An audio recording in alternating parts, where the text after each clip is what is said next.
This is Mason Web TV, powered by HCC. This broadcast on Mason Web TV, powered by HCC, is being made possible by Hood Canal Communications, committed to providing quality services that exceed customer expectations in voice, video, data, and customer service, keeping our community connected since 1934. Mason County Public Health and Human Services Prevention Education Partners Substance Abuse Prevention Coalition, helping provide prescription drug take-back boxes in Mason County and providing lockable bags for your prescription drugs, cannabis, and vape products. Mason County PUD 3, connecting our community with safe, reliable, economical, and sustainable services 24/7. The Conklin team at Windermere Real Estate. When it comes to real estate, nothing compares to local knowledge. And Mason Health, united community, empowered people, exceptional health.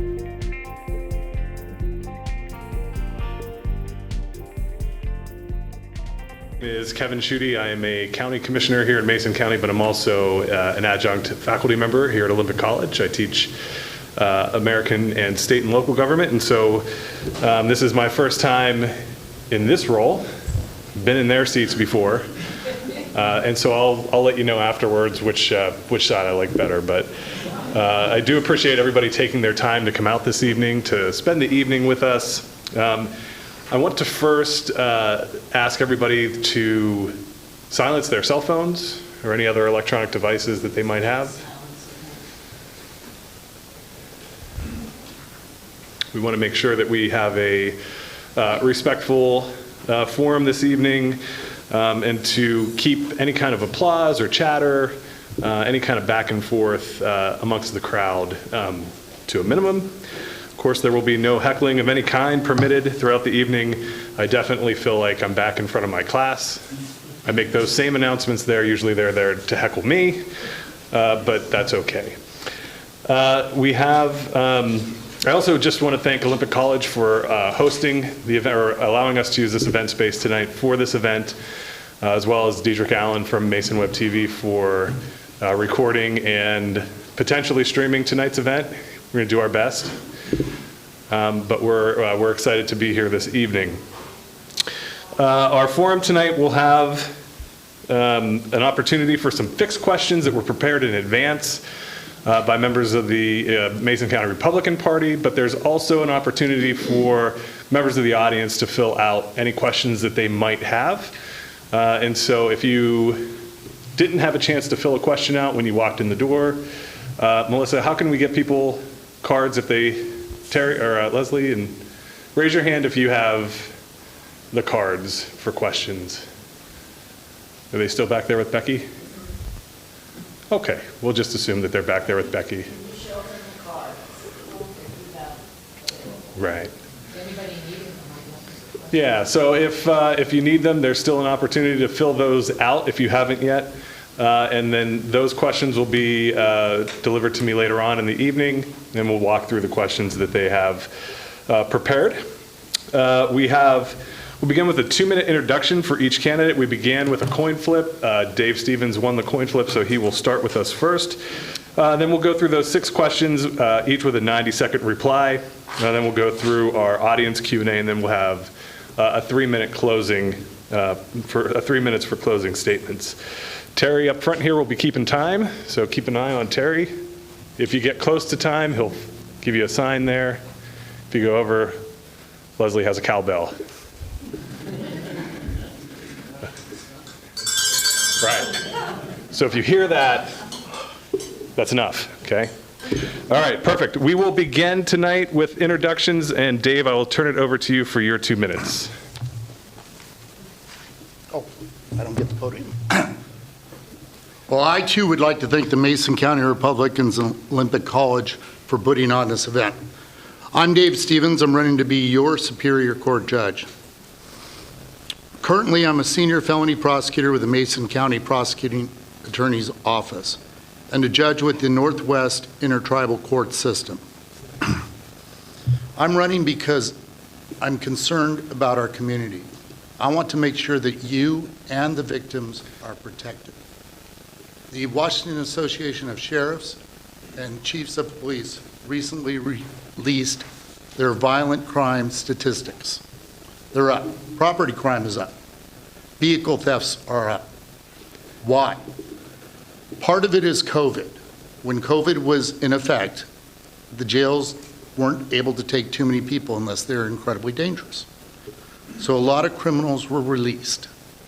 And when these people were out, given their criminal histories, their warrant histories, they didn't show up for court, and they continued to commit crimes. Now, a judge's job is to protect a defendant's rights and to protect the community. I believe that what's happening now, after COVID is done, because the crime rates are still going up in all these counties in Washington, is that we're still not holding defendants accountable. People with extensive warrant histories, people with criminal histories are out and they're committing crimes and they're endangering you and your families. My family lives here. My grandchildren live here. I want this community to be protected. Thank you. Thank you. Your turn. Okay, good afternoon, everyone. Today, I am before you as one of the 3 Superior Court judges here in Mason County, and I'm campaigning to continue in that role. Over the last few months, you have heard some untruths, half-truths, and misinformation about me and who I am and why I'm here. And so today I get an opportunity to tell you who I am and why I am here. You see, I don't take my job lightly. And so I will not pander to you to try to win your votes, then act differently once I'm on the bench and wearing my robe. That's not who I am. I will tell you every time you see me that at my core is the desire to be fair and impartial. That at my core, I am a devoted mother and a wife, and I enjoy every opportunity to be with my family. At my core, I am a small town girl who grew up on a farm and know what it means to have safe and healthy communities. At my core, I am the judge who was appointed after a strenuous application process, after the Mason County Bar Association recommended me, after many judges and attorneys wrote letters of references on my behalf. That is why I was appointed, and not my opponent who also applied. I will tell you that it is important to me that everyone, not just some people, everyone who comes before me in court will be treated fairly, will be respected, and will have justice served. Thank you. Very good. Thank you both. Mr. Stevens, we'll begin with the first question to you. And that first question is, do you support the use of such things as drug courts, veterans courts, and family courts? And why do you feel these are beneficial or not beneficial to our community? The main goal of the criminal justice system is somebody has committed a behavior that we don't tolerate. The legislature has passed a law making it a crime. What we want to do is we want to stop that offending behavior. Now, sometimes we stop that offending behavior because on their criminal history, they've shown that no matter what we do, they're going to continue to commit crimes. So we have to send them to jail or we have to send them to prison. Now, if there's something else that will stop that, if we can get an alternative, do they need treatment? Do they need therapy? Is there something particular about them that we can do to stop the offending behavior? I'm always in support of that. If you were to look at my caseload, how it's been handled, you would see that I refer a lot of cases. As long as they qualify for these programs, I am more than happy to make sure that they get the help they need. But we have to be safe and they have to stop the offending behavior. Thank you. Thank you. Ms. Ferguson-Brown? Thank you. Therapeutic courts, like the ones you mentioned, are tools that are used by judges. These tools enable us to allow for those who are qualified to not only be held responsible for the crime that they were convicted of or that they pled to, but also to rehabilitate them so that they can now become good members contributing to our society. And so therapeutic courts is part of what judges have as a tool when they are looking at sentencing. The question was, do I support it? I, as a judge, have to follow the rules. And it is part of our rules, it's part of our laws to apply alternative sentencing like therapeutic courts. And I have seen where it has been effective. Thank you. Thank you. Next question, Mr. Stevens, is do you feel that justice is better served by mandatory sentencing or discretionary rulings for violent crimes? Please explain how each can impact both the community and the defendant. When you talk about mandatory sentencing for felonies, the way it's set up is we have a ranking of offenses. So right up there is things like murder, rape, things like that.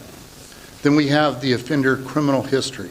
Now the legislature, because they're the ones that decide sentencing, not the judges. Judges have discretion within the bounds set by the legislature, and they can look at that.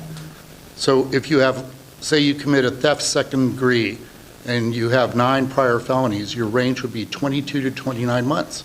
So the judge within that range, if there's not an alternative sentence, can set the sentence. I think that the legislature felt that they wanted to make sure the judges gave equal sentences. It was in the 80s that the Sentencing Reform Act was passed, and that's what they wanted, and they're the ones in charge of that. Judges apply the law. They don't make the law.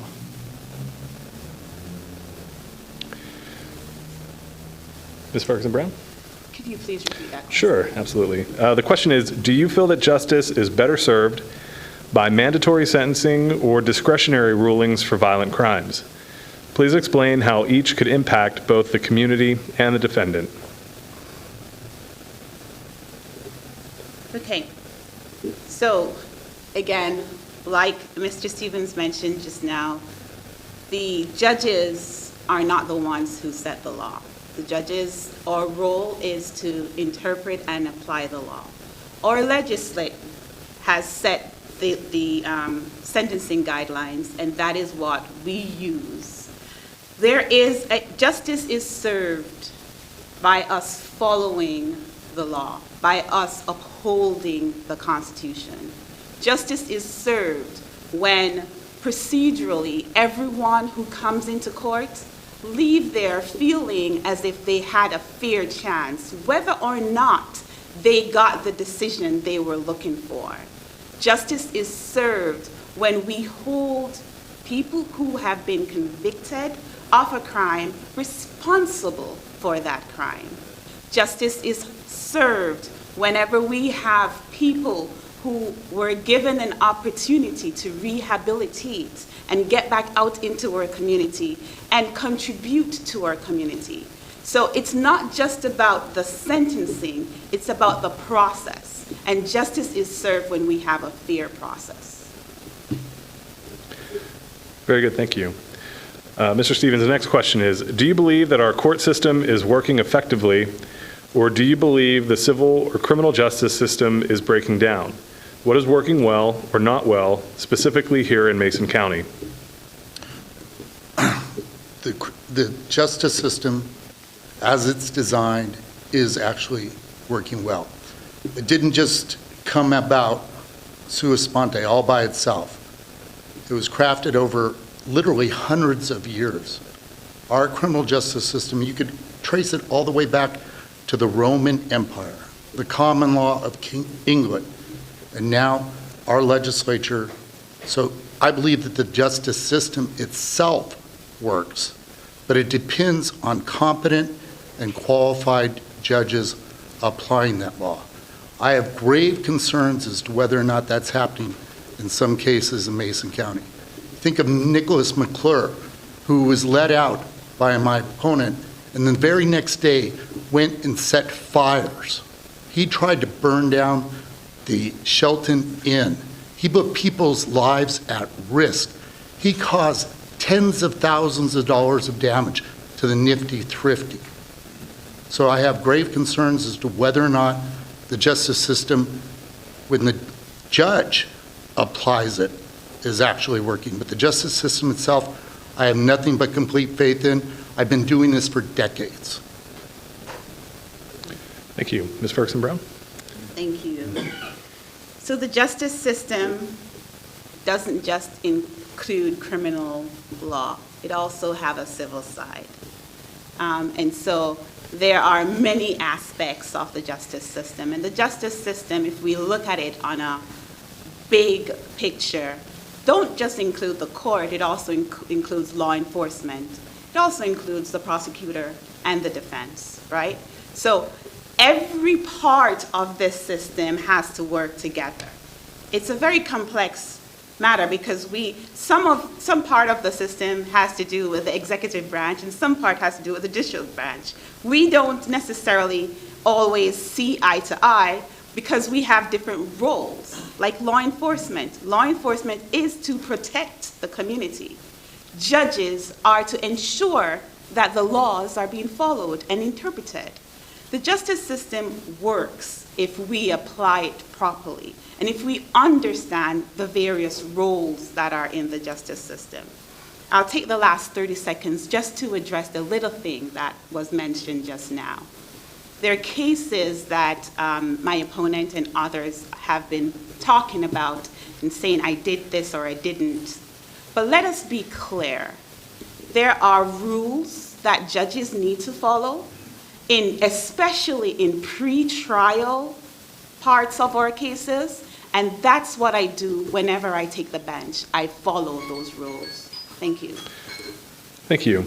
Next question, Mr. Stevens. Which factors are considered in granting and setting bail amounts for defendants, and what do you believe the primary consideration should be when considering this decision?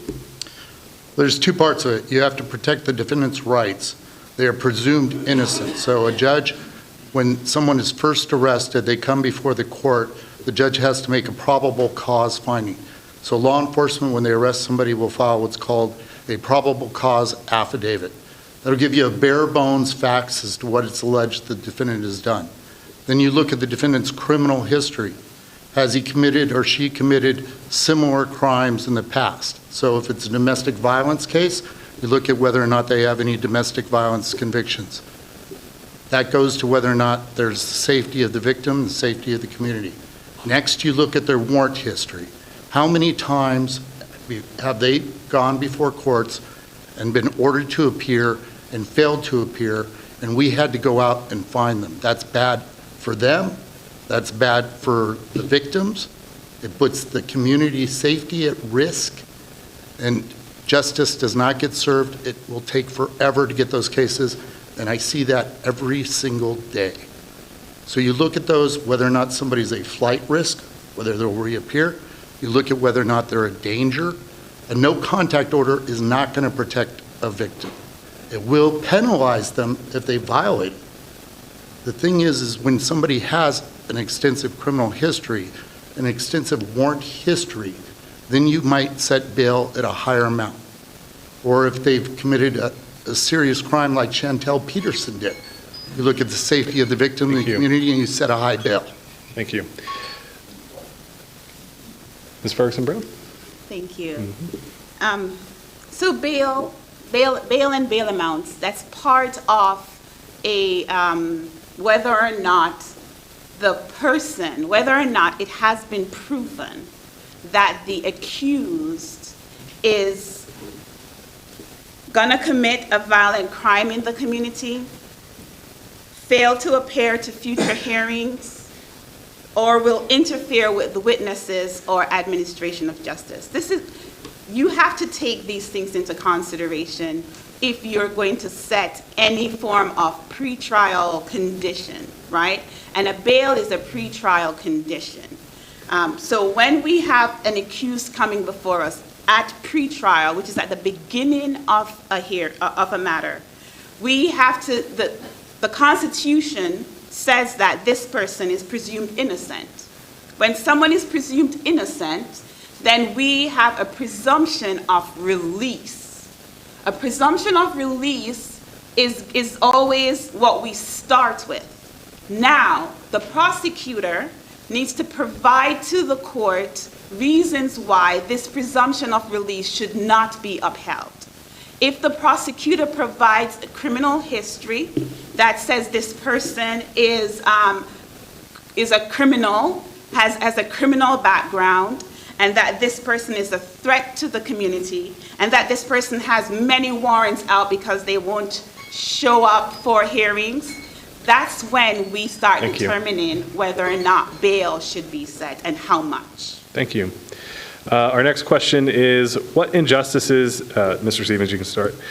What injustices have you witnessed in your legal career within the courts, and how have those injustices influenced your philosophy on the judicial system?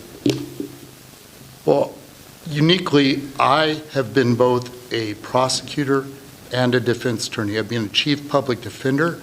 I've been a private defense attorney. I've been a prosecutor, been a felony prosecutor. I've been a tribal prosecutor.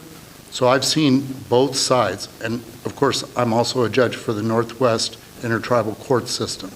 So I've seen all sides of this. And so I have seen some injustices especially when I was a defense attorney. And Gil Gerlach, he shot a man, that man died. He was arrested, he was charged, we had to go to trial, and he was acquitted, and the state of Washington had to pay $260,000 in attorney's fees. A lot of people wouldn't have taken that case because Gil Gerlach didn't have the money to pay for a private defense attorney. And it would have been an injustice had he been convicted. So I've seen injustices in the system. Now, as a prosecutor, when I see an injustice, when somebody's been charged, and I've had cases where somebody's been charged because initially we thought that they were guilty. I had a young man one time, and it really looked like he was guilty. But we were able to find subsequent evidence that's shown that he couldn't have committed the crime. And I demanded to get in front of the court so we could dismiss that case and free that young man. Thank you. Ms. Ferguson-Brown? So there are injustices in our judicial system. There are unfair processes. There are times when fines are just unbearable, and people who are indigent and unable to afford those are held for long periods of time because they cannot afford these fines. I went to a training recently, and there was a presentation from a person who was incarcerated pre-trial because he was unable to meet the bail. He was incarcerated for 48 months, only for them to find out that he was not the person. He was not the person who who committed the crime that he was in jail for. 48 months. This person was disabled. So not only was he unable to meet the fine, he was also unable to advocate for himself because of his disability. And that's one of the reasons why he was kept in jail for 48 months when he was innocent. So there are unjust processes, and we certainly need to address those to ensure that we have the most effective judicial system. Thank you. Thank you. Next question, Mr. Stevens. What change in legislation at the state level would be most beneficial to the courts in Mason County? You do not have to assume the current makeup of the legislature in your response. I don't think a judge should answer that question. The judicial canons, Canon 4, specifically prohibits us from commenting on the political process, and that's how the legislature sets the laws. Now, we can have certain things that impact the court system, and we actually have an association that will go to the legislature and tell them what things we think might help the court system. But when you start talking about crimes or punishments or things of that nature, that's best left to the people that are elected to actually do that. And so I don't believe it's appropriate for judges to comment on that. Thank you. Ms. Ferguson-Brown? Can you please repeat the question? Sure. What change in legislation at the state level would be most beneficial to the courts in Mason County? You do not have to assume the current makeup of the legislature in your response. Well, one of the things that I find very interesting with regards to the way things work now is we have about 39 Superior Court throughout the state of Washington. We have about 196 Superior Court judges, and each county is made up differently, but we are all held at the same standard. Some counties have no funding.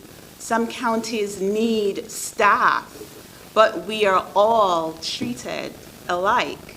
So it would be helpful if at the state level there was some discussion about identifying the differences between rural counties, small counties, and counties that are like King County or Spokane.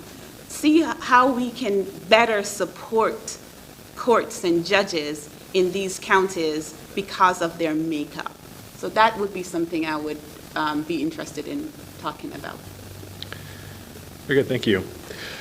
Okay, we have completed the predetermined question portion of the evening, so congratulations, you've made it to essentially halftime. We're doing great so far. Move into our audience questions that were submitted ahead of time. For the purposes of this segment, Ms. Ferguson-Brown, we'll start with you and work our way through these questions from there. Same timing on these questions as we had before, so we'll have 90 seconds and we'll keep our eyes on Terry for that. So Ms. Ferguson-Brown, our first question from the audience is, what thoughts do you have to make the judicial system more user-friendly, and give an example of how you will make your individual courtroom more user-friendly? Thank you. So that is one of my things that I definitely carry at heart, because there are so many ways in which we really need to help people who are using our court system. For example, we have a Guatemalan community here in Mason County, and they do not understand English as well as we do, and they have difficulties understanding the forms. So definitely we would need to address having forms in different languages so that we can meet the needs of our community. So that, with not much time, that would be one of the things that I would do to address my courtroom being user-friendly. Thank you. Mr. Stevens?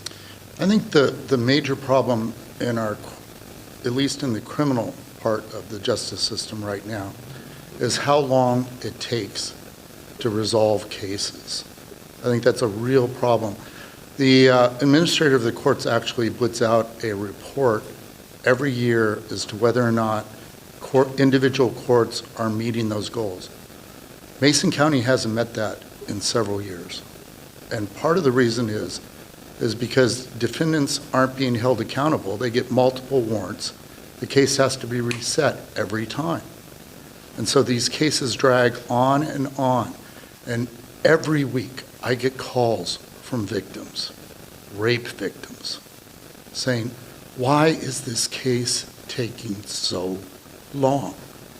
And I believe it's because the judges are letting people who have multiple warrants continue to be out in the community. You know, I don't mind giving somebody a chance. Sometimes if they have extenuating circumstances, 2 chances. But we're giving people 6, 7, 8 chances, and it's hurting everyone, and it needs to stop. Thank you. Our next audience question, Ms. Ferguson Brown, is which was your main area of expertise in law that qualifies you to be a judge? Or, I'm sorry, what was your main area of expertise? Okay, so I'm taking that question to be asking about my legal experience prior to becoming a judge. And my legal experience prior to becoming a judge is I focused on family law matters. I did immigration. I also did dependencies and workers' compensation. So I kind of did an all-around thing based on what my community needed. When I was on Island County for many years, I think it was 5 or 6 years, I also worked as a conflict attorney for the public defense office there. So I pretty much have a legal experience that spanned the civil world for over 14 years, and I had some criminal experience prior to becoming the judge. Once I became the judge, I got training in all areas that I preside over. And I presided over criminal, civil, therapeutic courts, ITA matters, and many, many cases. I've handled many cases that are complex, that are sometimes controversial, and that are very intense. So that has been my experience. Very good, thank you. Mr. Stevens. You know, I was in private practice, and I would do contract cases, I would do landlord-tenant law, I would do the gambit. Now, primarily, I do criminal law. I've done it both as a defense attorney and as a prosecutor. I've done over 200 criminal jury trials. Now, you don't have the context, but if we had somebody who was good and had done half that, we'd hire them in a second.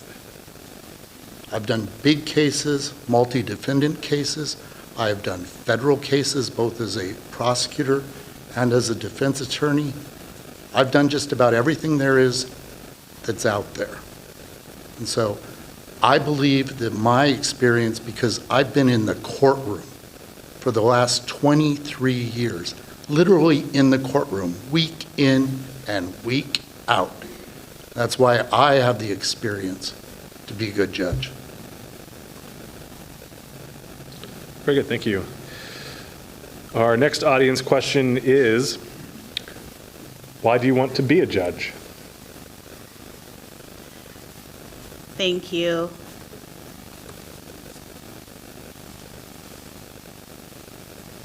I want to continue to be your judge because I believe strongly in the rule of law. It has been something that has guided me from a very young age. From the age of 6, I realized that law was my passion. I realized that I was purposed to become an attorney and even a judge. I want to continue to be your judge because I believe strongly in being fair and impartial no matter what. No matter if there are those out there who believe that my decisions aren't what they would like them to be. No matter if you come before me and you are wealthy or poor, no matter if you're white or black, I believe that everyone will be treated with respect. I believe that everyone will get justice served if we allow the process to go forward. And I believe and strive for a just and fair system in my courtroom. And that's why I want to continue to be your judge. Very good, thank you. Mr. Stevens? I grew up in a very poor neighborhood. Most of the families didn't have fathers. My mother, bless her heart, was a typical DV victim, domestic violence victim. And so I grew up watching my mother get beaten, humiliated. I remember when people would call the house and ask for a male person there, and we'd have to shout out the name because her boyfriend would have warrants, and we didn't know what name he was using.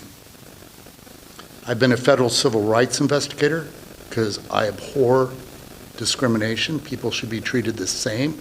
That is the goal. It's not perfect in the United States. We actually had to fight a civil war. Hundreds of thousands of people had to die. We probably haven't even come close to reaching it. But I grew up believing that we can reach that, and it's important. And that's what I've always done, both as a prosecutor and as a defense attorney and as a judge. I fought for justice, and I will continue to do so as your judge to make sure that everybody is treated fairly and treated right, and their rights are protected, and that includes the victims. They have a right under our state constitution and under our statutes. And those rights, the legislature and the people, when they amended our Constitution, said that those rights are no less important than a defendant's. That's why I want to be your judge. Thank you. Ms. Ferguson-Brown, the next audience question is, what college or schooling did you have or attend, and why did you choose that institution? I'm going to answer that question backwards. Sure. Okay, so as a young kid in Jamaica, one of the things that I aspired to was to attend Oxford University because it was Oxford. Coming from a poor family, we could not afford Oxford. And so my grandmother, who lived in England, told me that I could come and stay with her. And I did that and ended up attending the School of Legal Studies at the University of Wolverhampton.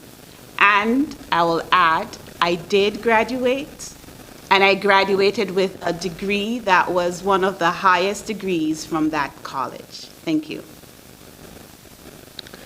Thank you. Mr. Stevens? About 38 years ago, when I was in the Navy, because no one in my family had a college degree or a professional degree, I had to go into the Navy because we couldn't afford college. I started taking classes at Olympic College in Bremerton, Washington.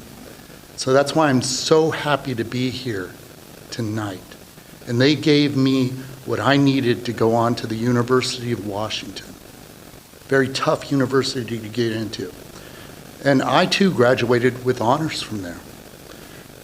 Then I went into law enforcement, and after I'd worked with attorneys, a lot of them told me, you would make a really good attorney, Dave. And so I went to the University of Washington, one of the premier law schools on the West Coast, if not in our nation. And we didn't have honors. They didn't rank students at the University of Washington. What you got was awards. And I was recipient of the Mary Ellen Krug Award for the law student showing exceptional promise in the field of litigation. Basically, the law school recognized that I was going to be in court a lot, and I was going to be very good at it. And you know what? They were right. So that's what my education, but the most important thing I ever did at the University of Washington as an undergraduate was I met my wife. And we're working on 28 years now. It did take a couple of years to convince her to marry me, but that's the best thing I ever did there. Very good, thank you. Next audience question is, what does equal justice mean to you? And do you support equity? I support equity. I support fairness. I support justice for all. I know there's this weird allegation that I don't support equal justice, and I'm curious as to what that means, because for me, equity, treating everyone with respect, treating everyone knowing that sometimes people who come before you are coming before you at the worst point in their life.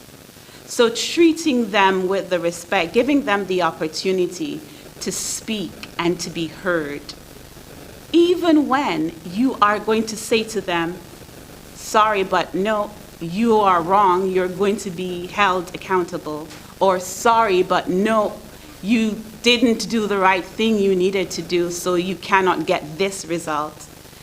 You have to treat people humanely, no matter what. And I believe that equity, meaning that you are treating people impartially and fairly, is the key. It is the key. Everyone deserves to be treated equally, fairly, and with respect.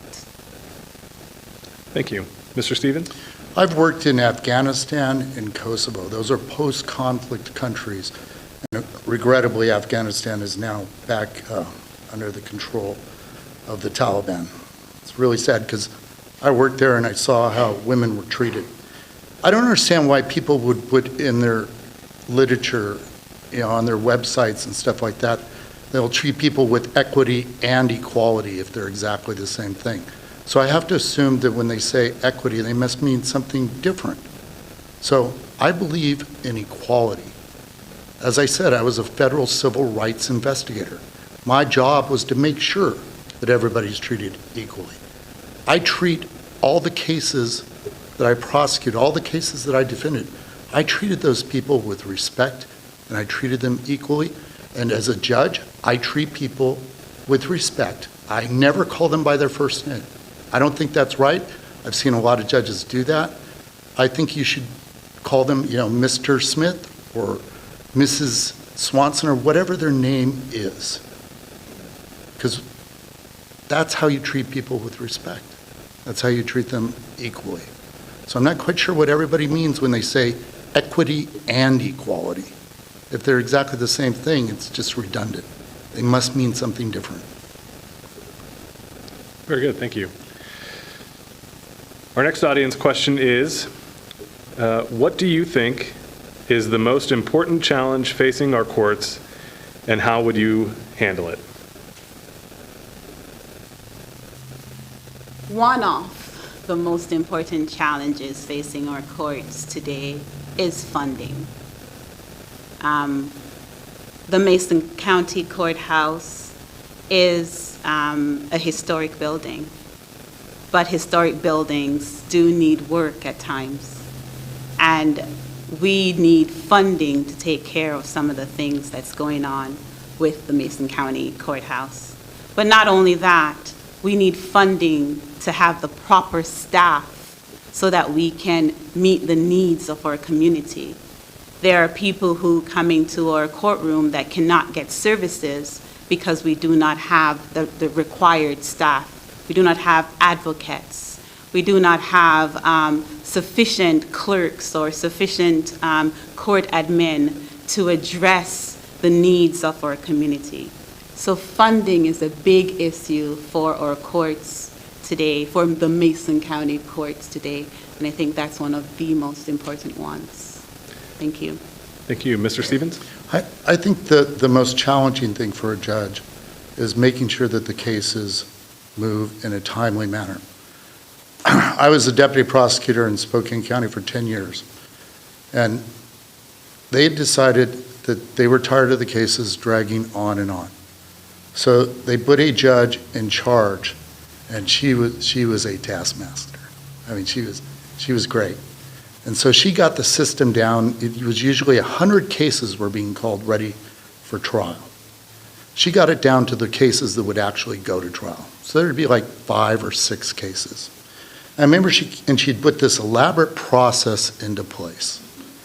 And so, because I was a trial attorney who actually went to trial and handled my cases in a timely manner, one day she held me back and she said, "Mr. Stevens, I'd like to talk to you." And so Judge Kathleen O'Connor said, because she was going to rotate off that docket, and she said, "What do you think? Do you think the cases will still be timely after I'm not doing it anymore?" And I said, "No." I said, "No." I said, "It doesn't matter what process you put into place. It's the judge that matters. Whether or not the judge will make the attorneys do the cases in a timely manner." And I said, judges have to have a strong will to hold the attorneys to the schedule. And you know what? If you go to Spokane right now, there's going to be 100 cases. Very good, thank you. Those are the 6 questions that we received from the audience that were vetted by the folks tonight. With that, we will move into our closing statements, and Mr. Stevens, we'll start with you. We have 3 minutes for closing statements. So we talked a little bit about when somebody's arrested and bail is set.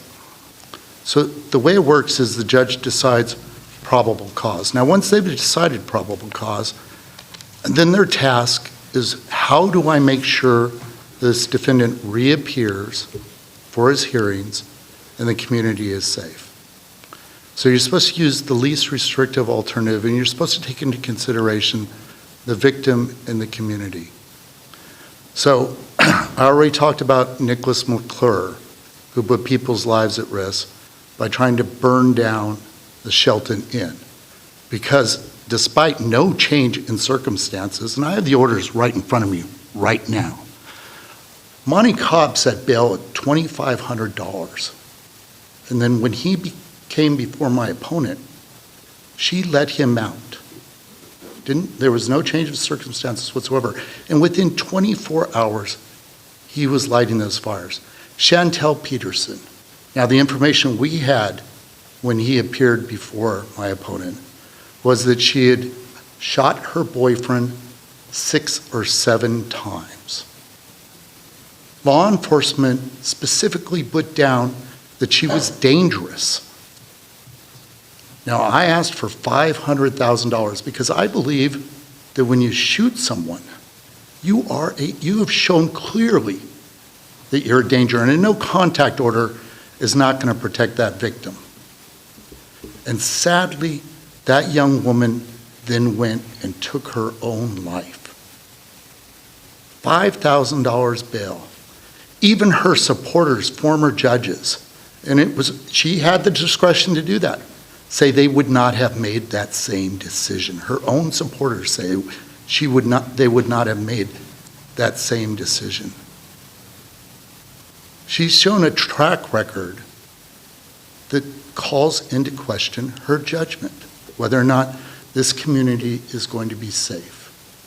It's not a question of whether or not she's following the law or following the procedures. The question is her judgment. Now, I'm the only candidate that is supported by law enforcement in Mason County. The Fraternal Order of Police and dozens of law enforcement in Mason County have endorsed my campaign. They've specifically said, Dave Stevens' experience, legal acumen, and passion for justice make him an ideal choice to serve as Mason County Superior Court judge. We believe that his impartiality, sound judgment, and dedication to upholding the law will make a positive impact on our community. They see the results of what's going on in our courts, and that's what they have said about my campaign. Thank you. Ms. Ferguson-Brown, your 3 minutes. Thank you very much. I'm going to start my 3 minutes by answering or responding to Mr. Stevens. And I'd just like to put out there that as a judge, I am not allowed to talk about pending cases. I'm not allowed to talk about certain things that happens within our court or issues that are controversial. So with saying that, I'm going to go out on a limb and I'm going to say this. Mr. Stevens and I must have read the different probable cause statements, because the probable cause statement in the Chantel Peterson matter did not state that she shot her spouse or partner 6 or 7 times. So let's correct that for the record. With me saying that, I will say this, that out of hundreds of cases that I have heard, Mr. Stevens and his supporters have tried to point out and try to spread 2 cases and my decisions in a pre-trial hearing. A pre-trial hearing that requires the parties, the prosecutor and the public defense, to present evidence to convince me as to what parameters needs to be set. Mr. Stevens indicated that he asked for $500,000 bail in the Chantel Peterson matter. I submit to you to ask him how many times he's asked for $500,000 bail in such a matter. Mr. Peterson has also made mention of the case of Nicholas McClure, and he indicates that there was no change in circumstance. I beg to differ. Their presentation was made that there was change in circumstances, and he has not followed up to say what happened once Mr. McClure was brought back to court, and that I was the judge who heard that matter. He has not provided that information. So, with me stepping out there and defending myself, I need to bear in mind again my oath to uphold the Constitution. That's what guides me. My oath to follow the laws of the state of Washington. That's what guides me. I have sat and presided over hundreds of cases, and all you hear is this one case about Chantel Peterson, and now we're hearing about this case about Nicholas McClure. Let's check the other cases and see if I don't have proper judgment. Let's check the other cases and see the type of judge that you have before you. Thank you. Thank you, both Mr. Stevens and Ms. Ferguson-Brown, for being here tonight. If we could just offer a round of applause for both candidates.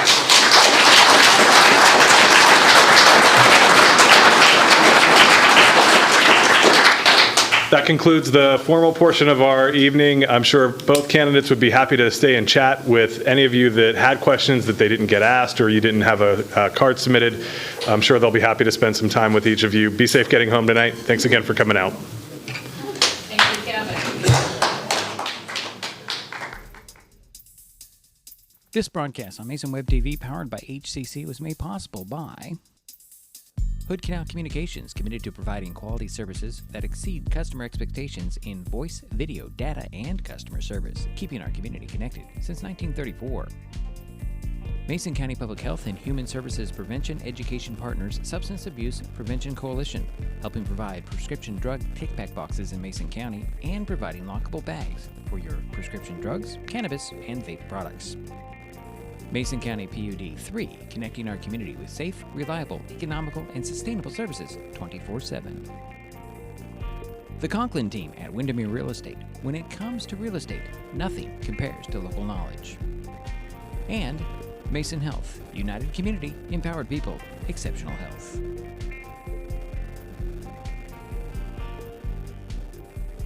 Thanks for watching Mason Web TV, powered by HCC.